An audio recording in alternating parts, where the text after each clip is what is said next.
اللہ کی قسم ابو حنیفہ کا جو عقیدہ تھا نا وہ تمہارے دیوبندیوں کا نہیں ہے. ابھی مجھ سے مثال سنو. اب میں کیوں نہیں مساجد مدارس میں جو عقائد پڑھائے جاتے ہیں میں اللہ کی کتاب پر ہاتھ رکھ کر قسم اٹھاتا ہوں کہ ابو حنیفہ کہتا ہے کہ اللہ عرش پر ہے. اللہ کہاں ہے؟ اللہ عرش پر ہے. ابو حنیفہ کہتا ہے کہ اللہ رب العالمین کے لیے ہاتھ ہے جس طرح اس کے لیے لائق ہے. یہ ابو حنیفہ کہتا ہے. ولا يقال ان يده قدرته. یہ بات نہ کہی جائے کہ اس کی ید سے مراد اس کی قدرت ہے. لأن فيه ابطال الصفة کہ اس میں جو ہے نا اللہ رب العالمین کی صفت باطل ہو جاتی ہے. وهو قول اہل القدر والاعتزال اور وہ تو معتزلہ اور قدریہ کا قول ہے. پورے دیوبندیوں نے معتزلہ اور قدریہ کو اپنایا ہوا ہے, جہمیہ کو اپنایا ہوا ہے, ابو حنیفہ کو چھوڑ دیا ہے. آپ کو میری بات سنیے. دلائل آپ نے کوئی عبارت نہیں پڑھی, کوئی حدیث آپ نے نہیں پڑھی, کوئی حدیث انہوں نے پڑھی یا نہیں پڑھی, کوئی آیت پڑھی یا نہیں پڑھی. میری بات سنیے. ابھی دلائل قریش میں المحند علی المفند اتنی کتاب ہے, بلکہ یہ تو موٹی ہے, اتنی کتاب ہے خلیل احمد سہارنپوری کی. کس کی؟ زکریا صاحب کی استاد کی, سہارنپور مظاہر العلوم کے مدرسے کی شیخ الحدیث کی, صاحب بذل المجہود کی کتاب ہے المحند علی المفند. اردو میں نام ہے عقائد علماء دیوبند. احمد رضا خان بریلوی بھی مکے میں تھا, وہ بھی تھا. احمد رضا خان بریلوی نے حسام الحرمین کے نام پر ان پر رد کر دیا اور پھر ترکیوں نے ان سے کچھ سوالات کیے. بات لمبی ہے. انہوں نے جو 24 سوالات تھے اس کے جوابات دینے شروع کیے نا, کہتے ہیں لِيُعْلَمْ أَوَّلًا قَبْلَ أَن نَشْرَعَ فِي الْجَوَابِ. اس سے پہلے کہ میں جواب دینا شروع کروں جان لو کہ ہم اور ہماری پوری جماعت دیوبند, قاسم نانوتوی, رشید احمد گنگوئی, ہم سب عقیدے میں ابو منصور ماتوریدی کو مانتے ہیں. کس کو مانتے ہیں؟ ابو منصور ماتوریدی کو مانتے ہیں. وہ اور ہم اعمال میں, فروع میں ابو حنیفہ کو مانتے ہیں. عقیدہ اہم ہے یا اعمال اہم ہے؟ بتاؤ وقار.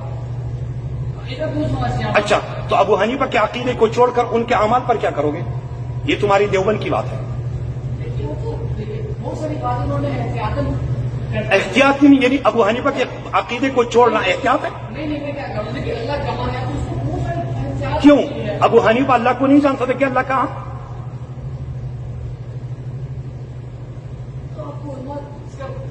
نہیں, ابھی تک تو اللہ رب العالمین کے بندے, آپ نے فقہا مجھ پر یہ الزام لگا دیا کہ فقہا سے لوگوں کو کاٹ رہے. میں نے کہا کہ آپ کو میں نے کہا کہ آپ کو میں نے کہا کہ آپ کو اگر میں نے کہا, میری بات سنیے, میں نے کہا اگر آپ کو میں یہ کہوں کہ آپ میں نے کہا کہ آپ کو میں یہ کہوں کہ آپ نبی علیہ الصلوۃ والسلام سے لوگوں کو کاٹ رہے ہیں تو یہ بات ٹھیک ہوگی؟ نہیں, آپ لوگ خطا پر ہے, اتنی بات کہوں گا. لیکن میں نے اللہ کے رسول کی حدیث کے ساتھ سیدھے لوگوں کو لگا دیا کہ اللہ کے رسول نے ایک صحابی کو فرمایا کہ تم کونے میں کیا کر رہے تھے؟ بِأَيِّ الصَّلَاتَيْنِ اعْتَدَدْتَ بِصَلَاتِكَ وَحْدَكَ أَمْ بِصَلَاتِكَ مَعَنَا. کون سی نماز فرض تھی, وہ جو کونے میں تم اکیلے پڑھ رہے تھے یا جو میں پڑھا رہا تھا؟ اور یہاں پر فقہا کہتے ہیں کہ کونے میں پڑھو, کوئی بات نہیں ہے. میری بات سنیے.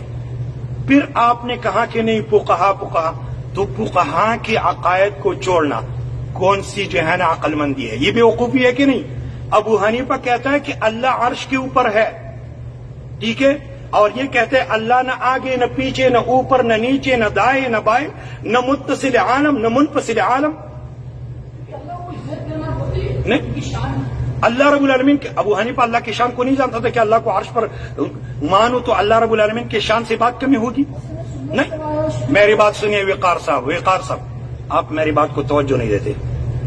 اللہ رب العالمین کے شان کو وہ لوگ مانتے ہیں جو اللہ کی صفات کو مانتے ہیں. اللہ خالق ہم مخلوق, اللہ رازق ہم مرزوق, اللہ مالک ہم مملوک. اللہ ایسے عرش پر مستوی ہے جیسے اس کے شان کے لائق ہے, ٹھیک ہے. نہیں, لیکن تیرے دیوبندی نہیں مانتے. آپ مانتے ہو دیوبندی؟ نہیں, تیرے دیوبندی نہیں مانتے. خلیل احمد سہارنپوری غلط پر ہے اس پر کہ نہیں؟ تو اللہ کے بندے اتنے احادیث کے بارے میں آپ ہزاروں باتیں کرتے ہیں کہ نہیں, ہر ایک کی الگ الگ ترتیب ہے. جی, کیسے ابو حنیفہ نے کہا کہ کافر ہو جائے گا, کسی نے کہا کہ اللہ رب العالمین عرش کے اوپر ہے یا نیچے, مجھے نہیں معلوم. ہم تو نہیں کہیں گے. میری بات سنیے, ایک آدمی جاہل ہے, وہ اللہ رب العالمین کے شان کو نہیں جانتا. ابو حنیفہ نے اس کو کافر کہا ہے. ہم نہیں کہیں گے. ہم تو یہ کہتے ہیں کہ بھائی اللہ سبحانہ و تعالیٰ, میری بات سنیے, ابو حنیفہ کو احتیاط نہیں معلوم تھا. ابو حنیفہ احتیاط نہیں چاہتے. نہیں, کس نے؟ انا للہ و انا الیہ راجعون. اللہ رب العالمین کے بارے میں احتیاطاً یہ بولنا, یعنی اس بارے میں احتیاط کرنی چاہیے کہ ہو سکتا ہے اللہ رب العالمین عرش پر نہ ہو. استغفر اللہ. یہ نہیں, دیکھیے اس بارے میں احتیاط کی کیا ضرورت ہے؟ نہیں, عوام کو دیکھیے, میری بات سنیے.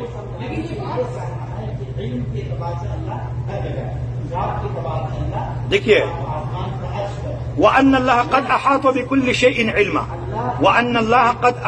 بِكُلِّ شَيْءٍ عِلْمًا. دیکھیے میری بات سنیے, قرآن ہے.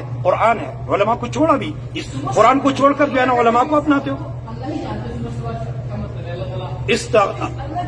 کیسے؟ دیکھو میری بات سنیے. ثم استوى على العرش الرحمن على العرش استوى. اس آیت کے بارے میں ابو حنیفہ کہتے ہیں کہ اللہ عرش کے اوپر ہے, اور تم کہتے ہو کہ نہیں ہمیں نہیں معلوم. تو تم ابو حنیفہ کو ماننے والے ہو یا میں ماننے والا ہوں؟ بتاؤ. نہیں, دیکھ میری بات سنیے. وہ بات مانیں گے جو کتاب و سنت کے موافق ہے. ہمارا ایمان ہے اور ہر مومن کا ایمان ہے. میری بات سنیے. وَأَنَّ اللَّهَ قَدْ أَحَاطَ بِكُلِّ شَيْءٍ عِلْمًا. اور یہ کہ اللہ رب العالمین نے ہر چیز کو اپنے علم میں لایا, یعنی اللہ کے علم میں ہر چیز ہے. ٹھیک ہے, آپ تو ہمارے سامنے ایک انسان ہے. آپ کے داڑھی کے ایک باقیوں کو جو ہے نا اللہ رب العالمین داڑیاں رکھنے کی توفیق عطا فرمائے. میری بات سنیے. اللہ رب العالمین آپ کے داڑھی کے ایک بال کو جانتا ہے. اللہ آپ کے داڑھی کے ایک بال کو جانتا ہے. ٹھیک ہے, یہ اللہ کا علم ہے. اللہ رب العالمین کی قدرت یہ ہے کہ ہمیں یہاں سے صحیح سلامت اٹھائے گھر لے جائے. اللہ کی قدرت یہ ہے کہ اللہ ہمیں یہاں موت دے, اللہ نہ کرے. لیکن اللہ رب العالمین کی قدرت, اللہ رب العالمین کا علم, اس کو اگر کوئی نہ مانے ہو تو دائرہ اسلام سے خارج ہو جائے گا. لیکن ذات اللہ رب العالمین کے عرش کے اوپر ہے, اور تمہارے دیوبندی اس کو نہیں مانتے. جزاکم اللہ خیر. پھر کہیں بات کریں گے, اور مجھے نمبر دے دو, میں آپ کو دلائل بھیجوں گا.